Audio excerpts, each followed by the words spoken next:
When it comes to how to write a sustainability report, it might seem like a big jigsaw puzzle of information that you need to fit into an at times infinite number of pages. But there are so much you can learn to make the writing process easier simply by reviewing other businesses' reports. So that, my friend, is what we will do here today when we're diving into the Apple Sustainability Report. You might recall the Apple Mother Nature video as it went viral when Apple's sustainability report was launched in 2023. That is not exactly the only thing they did, but there are a lesson that we can learn when we're looking at it later on. My name is Jessie Fram and I'm a sustainability consultant coach. I post weekly videos teaching you how to grow as a sustainability professional. I've also added timestamps down in the comment because I appreciate your time is valuable. When Apple released their Mother Nature video, some people and news outlets, they cringed with comments like, "I can't stop thinking about how awkward Apple's Mother Nature ad was, and I finally figured out why." While others praised the effort, saying Apple unlocks future of sustainability reporting in latest video, Mother Nature's status report. It seems there are as many opinions about this video as there are people. If you haven't watched it, I have saved it in the comments below because it's well worth the watch. But I'd love to know what you think about it. So let me know in the comments. No matter how you feel about Apple's Mother Nature video, I think it holds the key to the first lesson about sustainability reporting without us even opening their report specifically. And that is that good reports communicate with clarity and simplicity, just like their film does it. Sustainability strategy, reporting, and communication have been my bread and butter for quite some years now, and that's why I'm so excited to review the Apple Sustainability Report with you. Usually I work with sustainability managers, consultants, leadership teams inside the Impact Accelerator program. And one of the exercises we often lean in on is reviewing reports that are relevant for the industry of the particular business, because there's so much that we can learn from it. If you want to know more about the Impact Accelerator, go to the link that I have left in the comments. But let's first find the Apple Sustainability Report here on the screen, and we'll start going through it together. All right, we are on the computer, and we will be looking at the Apple Sustainability Report. I often get this question, you see, how do you find the report? So we will start very basic, and we'll imagine that today we are sustainability consultants, and we would like to investigate what's going on when it comes to Apple Sustainability Report. So what I do, my very not so secret method, is to write Apple Sustainability Report. I can't even spell it, and we'll just see what comes up. They will spell it for us, which is fantastic. Okay, so no secret hacks here. Just take the company, write sustainability, or even like sustainability report. And what I find interesting when it comes to Apple particularly is, and I've been digging around obviously doing prep for this video, but the very first thing you will see is the 2024 environmental progress report. And I would probably have expected something a little bit more like sustainability report or strategic compass, something like that in the wording, because this is alluring to the fact that they are only disclosing on their environmental efforts. I will spare you the spiel of going around the internet, but this is essentially what I have been able to find. So it's still a fairly long sustainability report. It's 113 pages. I have seen reports ranging everything from teeny tiny disclosure reports on 30 pages all the way up till monster reports of 250 pages. I think that's usually a bit too long. The other ones might be a bit on the shorter end. But this, if it's 113 and it's predominantly environmental, then I am intrigued. The first thing I always do when I'm evaluating a report is to look at the first page, the landing page. It is so important. I think having the watch, obviously it was the big thing to talk about their watch in the latest launch and the efforts that are lying behind that. So having this kind of progress meter and reaching milestones and being on a journey, I think that really talks well. One other thing that puzzled me a little bit when I did research for this report is covering financial year 2023, which is absolutely fine. You should always, on the front page, at least if you are aligning with GRI disclosures, which is what I'm a GRI professional, right? So I will always evaluate with that lens. But for most disclosure frameworks, there are just some things that they all do. And writing the financial year, check. And then you would also write the legal name of the business. And that's not here. So implicitly, they're just relying on the fact that people know their logo, and obviously it's Apple, and a lot of people out there will know their brand and business. But I would just be cautious, and I would have put the full legal name on here. All right, I think that's enough about the front page. Then go on to contents. When you looked at enough sustainability reports, you'll start becoming very familiar with the structure of the contents page. Here we have an introduction, and what seems familiar to me is reflections from Lisa Jackson. So I believe she's the head of sustainability in the Apple concern. Reporting highlights makes sense to have goals and progress. So all of this initially, what I'm not seeing again, and it's because they're not necessarily aligning themselves with GRI, but you're not seeing a CEO letter. There are a couple of misses here that we could, like reporting approach, that kind of thing. I'm not sure where it is.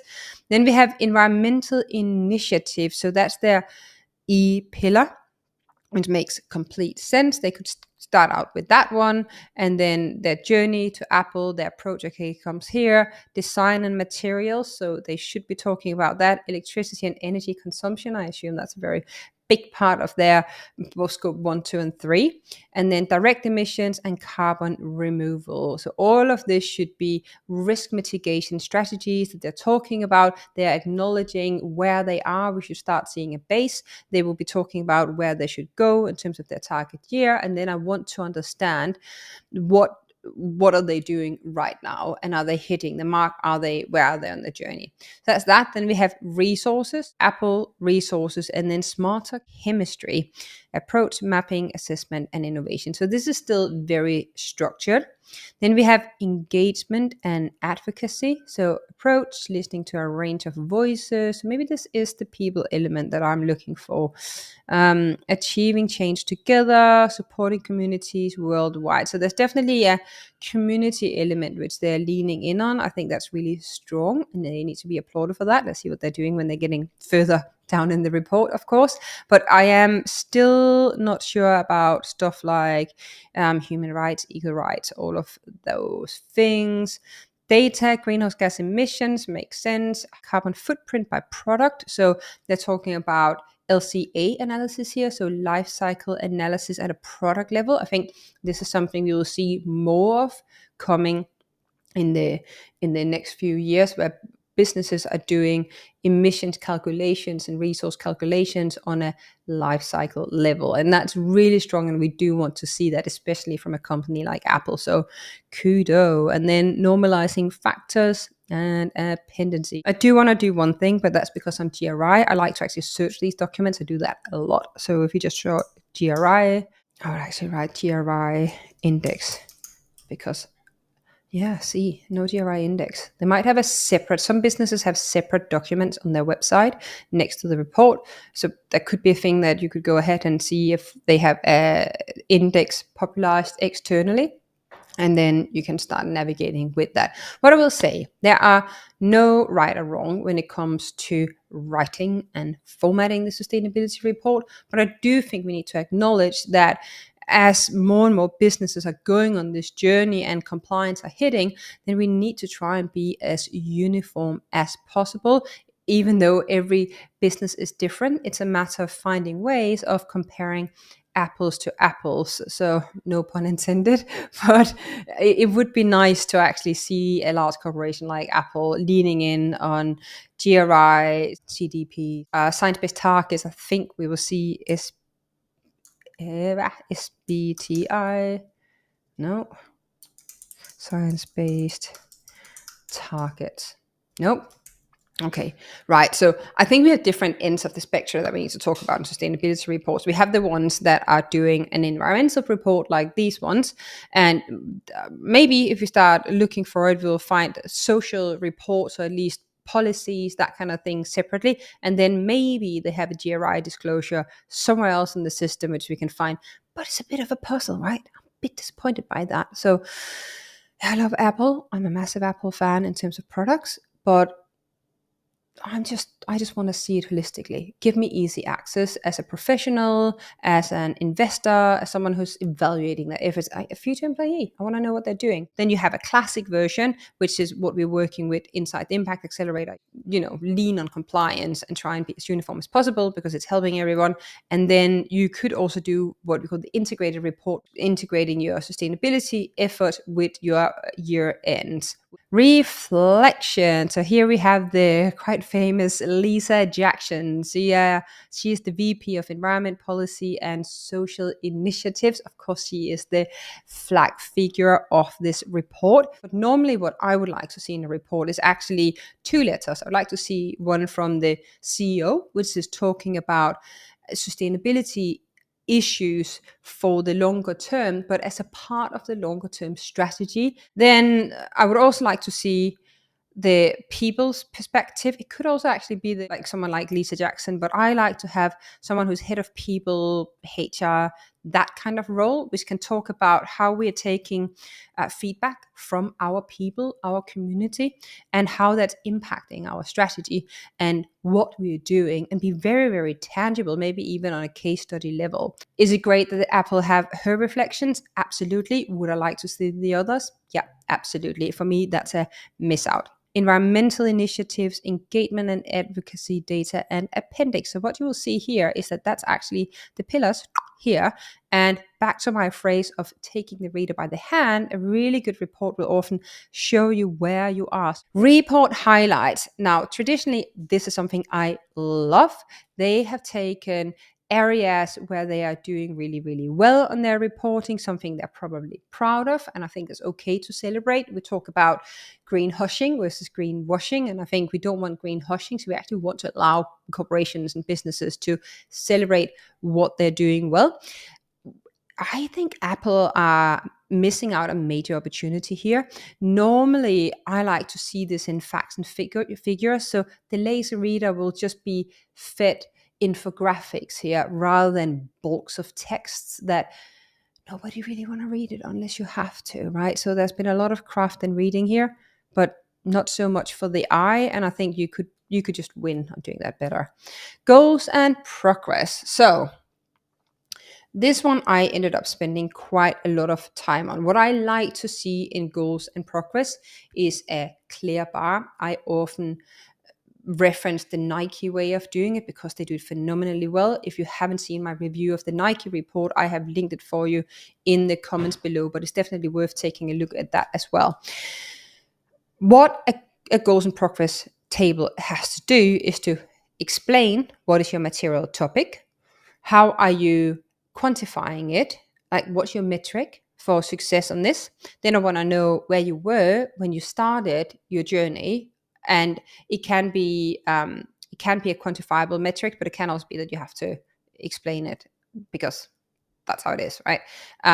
But you will just have those, and then where you are right now, if you've been doing it for, it's not your base year, but you're like maybe 3 or 4 years in, where they started on this, I don't know, like where they want to go, replenish all our corporate freshwater withdrawals. Okay, so all of it, but like how far are they from the bar? Do they have another 100 million gallon to go?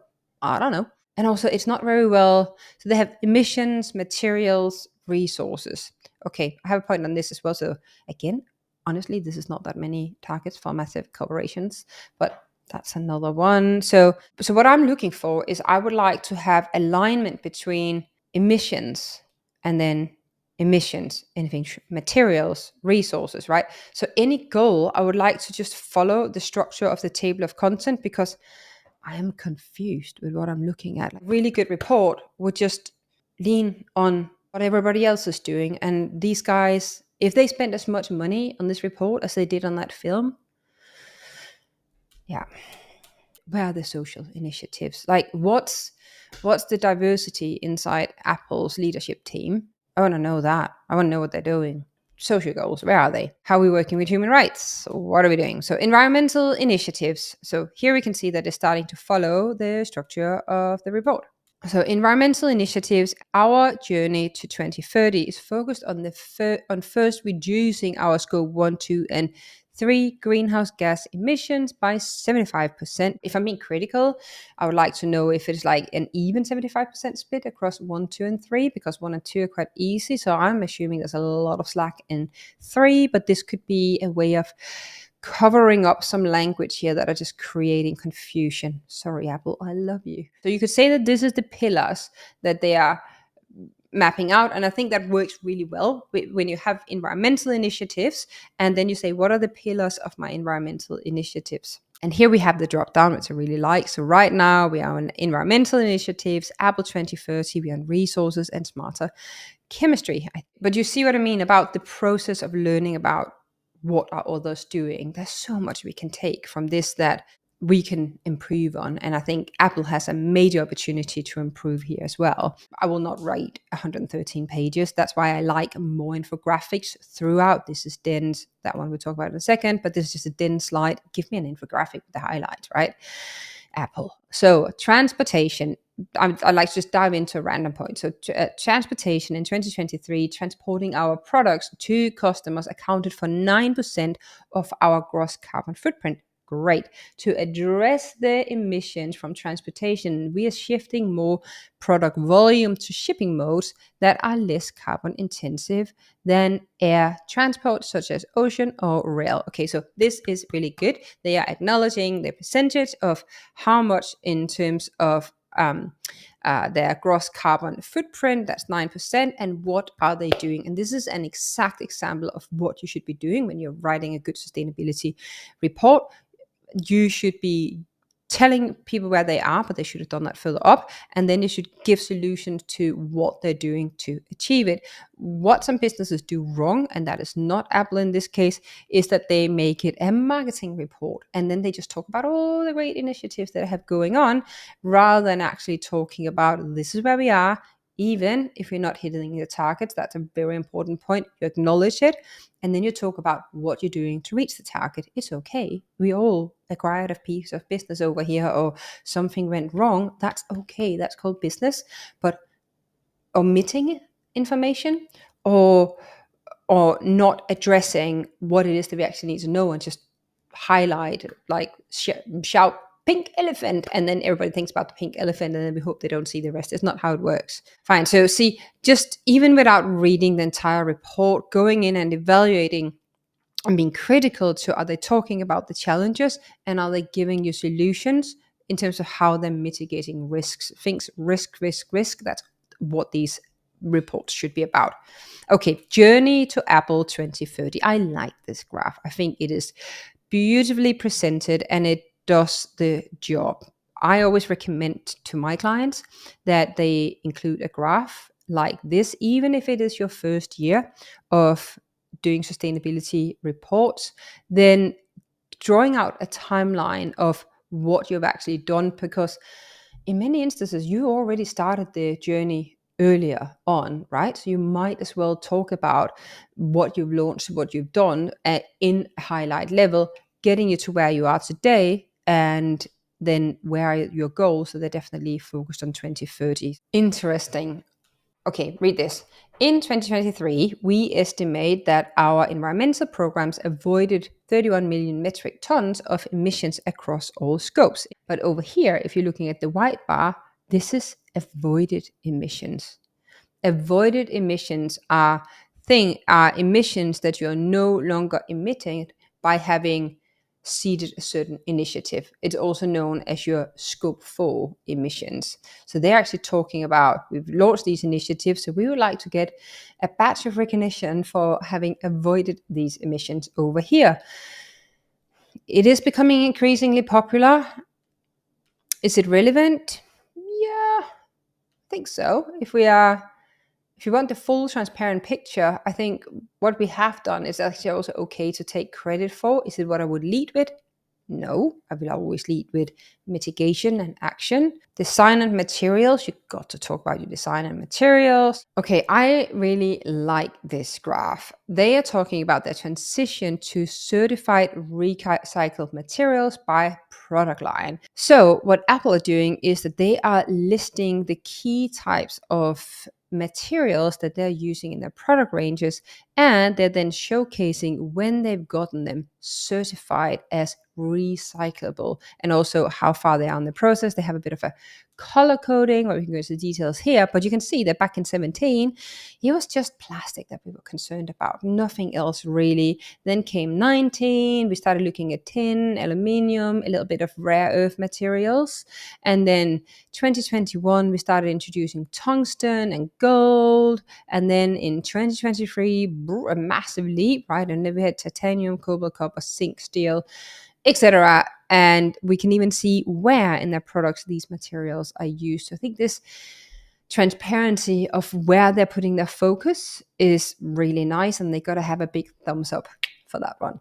Else do we have? Then reducing plastic and waste through packaging innovation, great, electricity. There's not a lot of graphs, right? There's like a little bit here. Come on, Apple, you can do better. Renewable electricity operational and commitment in gigawatts. It's just a lot of text, isn't it? And by all means, I say that as if it's a bad thing. They have to write it as well. I just think you can support it. Like, what is this image? It's completely pointless. That could be an infographic or something that is really telling a story. I just don't think they're making the best use at times. I'm intrigued. I would like to see a map somewhere well early in the report outlining where they're operating, where they are headquarters, and where they're having factories all over the world. So here they're talking about expanding access to repair worldwide. That's fine. But where are Apple actually operating and what do they do? I'd like everything explained and spelled out in the very early part of the report. Material recovery. I would also like some case studies, right? So water. They have said that one of their core targets is around water. So what's a case study for a water conservation project that they're working on? More than just data, because this gives me insights into how they're operating and how they're thinking and what it is that they're doing. Again, going back to the Nike sustainability report, they do that so well. They're talking about partnerships with their communities. They're talking about things that they're doing. It's also an opportunity to really bring the brand to life and tell the story of what it is that you're doing, more than it's just a little bit wishy-washy, another like pointless image. So yeah, Apple, if you read this, do better. Okay, I have jumped down to engagement and advocacy. I hope you're finding it helpful so far. If you are, give a like and subscribe. The algorithm really seems to like that, and it's something I really appreciate. It also means that you will not miss out on future videos like this one. For everybody's sanity, I will not go through every single page of this sustainability report. I think there's a lot of elements that you can learn from by comparing what people are doing in your industry, but also go beyond your own industry, because you learn a lot from that. I do recommend that you continue on and watch this video where I'm reviewing the Nike report. I will see you there.